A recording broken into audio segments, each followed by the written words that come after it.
Seniors make up the largest share of citizens in Northwest Florida. With a new legislative session set to start in March, many issues that are of importance to those 65 and older will be on the agenda. Here to discuss these topics and many other issues that may affect you personally is State Representative Clay Ingram. Representative Ingram, thank you so much for coming on. Thank you, Josh. I appreciate you having me. Thank you. Absolutely. Tell us a little about yourself.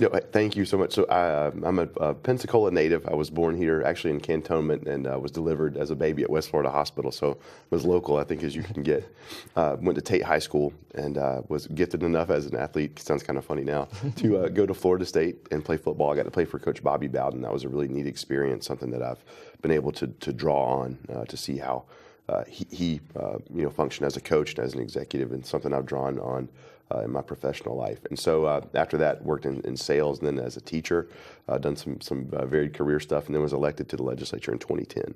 I'm sorry, I'm a little under the weather today, but that's been an incredible experience to represent my home and the people that I grew up with, to represent them in the legislature has been a tremendous honor. Fantastic. Tell us about some of the issues that may be up for discussion at the upcoming session. Yeah, this year I think will be a little different than years past. We have a true reformer that's been named Speaker of the House, Richard Corcoran, and then his Senate counterpart, the Senate President Joe Negron, I think is reform-minded as well. And so the focus has been put really on transparency and transforming the way that the state does business with regard to elected officials. I think that it'll be most apparent around the state budget.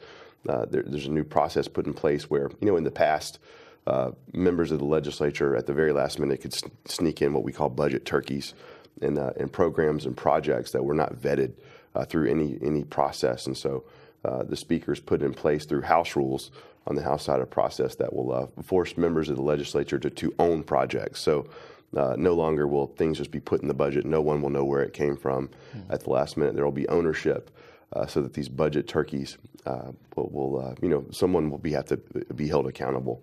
And even for good programs, I think it helps the good people and the good programs as well to be able to see the light of day and to prove their worth. And so I think that will be the biggest thing that is new and different, and think, well, you'll read about it in the paper and see it on TV, but I think they're good reforms for the most part. Fantastic. Speaking of state budgets and the ever-tightening budget landscape, how might that affect some of the services that seniors have come to depend on? Right. When I was elected in 2010, we were coming off the worst economy that I've ever lived through, and probably most people alive today have been through, it's right up there. And so our sole focus was on getting government sort of in line with the private sector. The private sector had to cut, therefore tax revenues were tremendously down, and so programs for everything, the disabled, the elderly. We had to cut beyond the normal trimming government fat, and so we had to dip into programs and cut programs that were needed and necessary, and so it sort of affected the ability of government to function for the people. And so the economy has improved tremendously, but I guess we've trimmed, but the Revenue Estimating Conference projects that we'll be right at or slightly below where we were last year, and so there may be needs for cuts again, but hopefully not cuts where we're cutting into the vital programs for a variety of people. But we have one more estimating conference that meets before we actually craft the budget, and I hope that the picture's a little more rosy than it is right now. Definitely. Would you support, or is it possible to get increased funding for certain programs like community care for the elderly? Yeah, I think, again, not that many programs aren't worthy, but I would think this year a win would be to hold firm where we were. Especially with regard to the base budget. I think that's a win.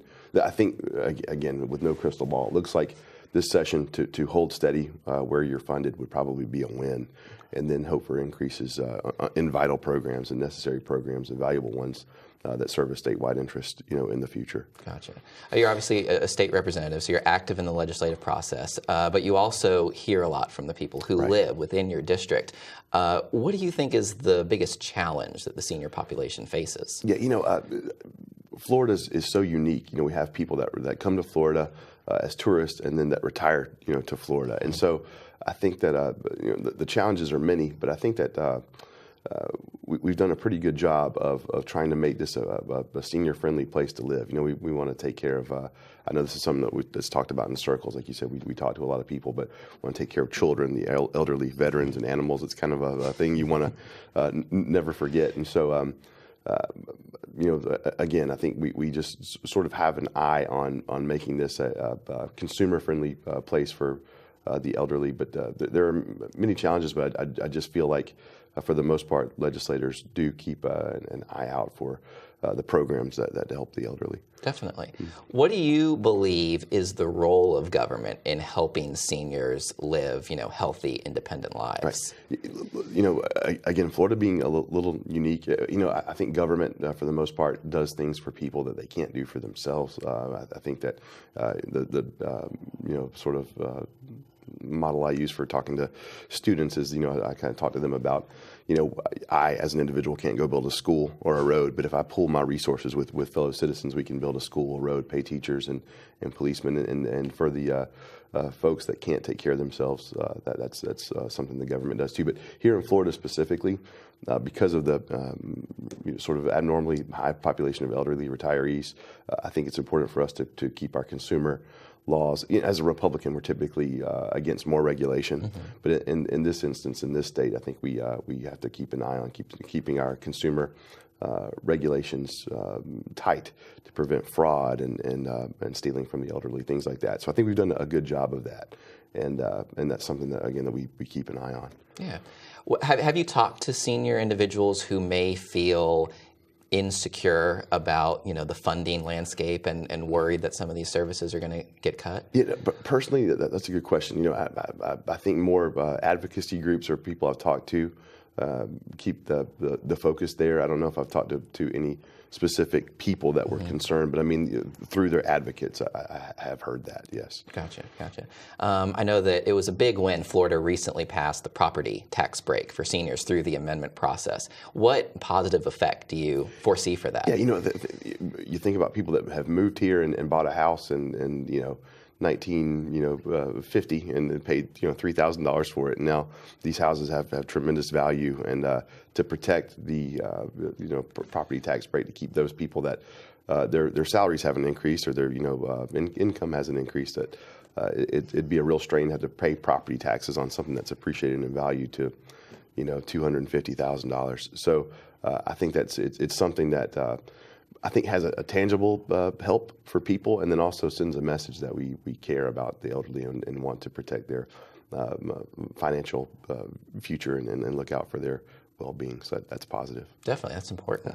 I know that you co-sponsored legislation that created the Alzheimer's Disease Research Advisory Board. Can you tell us a little about that? Yeah, so it's kind of unique, and it's neat. It's got a local flair to it. Dr. Rodney Gutman here at UWF approached me, along with Peter Crawley, who was with the Alzheimer's Association at the time, and told me about, I didn't know that there was actually groundbreaking research going on here at UWF, which is sort of unique and neat for us at home. But he told me about the need for a council, and so the Speaker of the House at the time, I beg your pardon, Speaker Pro Tem Matt Hudson, had really championed a lot of Alzheimer's-related research and wanted to steer state dollars toward, again, because of the elderly population in the state. And then we got to meet Brian LeBlanc, who's a early onset dementia sufferer. So just sort of sold the need. And so that really was the impetus of us wanting to fund that and make it happen. And so it's been a good thing. I think the one thing, if I could do it again, I would, through maybe formula or something, try to steer more of the dollars here to UWF, or make sure that each region of the state got a little piece of that pie, because I think that it'd be important for, you know, one of the advocates of the program, somebody who's doing great research, to have actually been funded too. So if I could do it again, that's probably something I would include to make sure that UWF got some of the dollars. How is that research funding allocated? You know, I believe, I'm not an expert on it by any means. It's done through the very complicated, healthcare budget, and I'd have to do a little probably research to remember exactly how the formula works. But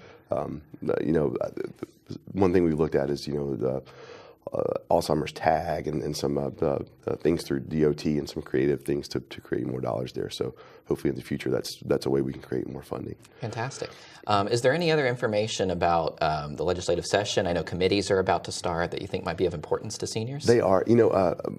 Again, through their advocates, I know it's hard for people to get somewhere or you drive to Tallahassee to advocate for themselves sometimes. But the Council on Aging, there are so many great organizations that lobby on their behalf. Stay in touch with those organizations. I think it's important for us to hear. I do try to make an effort, especially with the elderly population, to get to retirement homes and nursing home facilities and things like that to stay in touch there. But again, I would ask anyone that has specific concerns to contact me or my office, and we're happy to help if we can. And it's good to proactively hear from people too. So if you just want to talk and give me a heads up on something, I'd love to hear that too. Definitely. And I know I've worked with your office before on issues that are of concern to me, and you've always been very, very expedient and very helpful. Thank you, Josh. Is there a phone number or email address that people can contact you? My phone number is 850-494-7330, and that usually gets someone pretty quickly. The email address is clay.ingram@myfloridahouse.gov. Fantastic. Well, thank you so much for being on the program and for being a state representative for us. Thank you so much, Josh. I appreciate it. Thank you.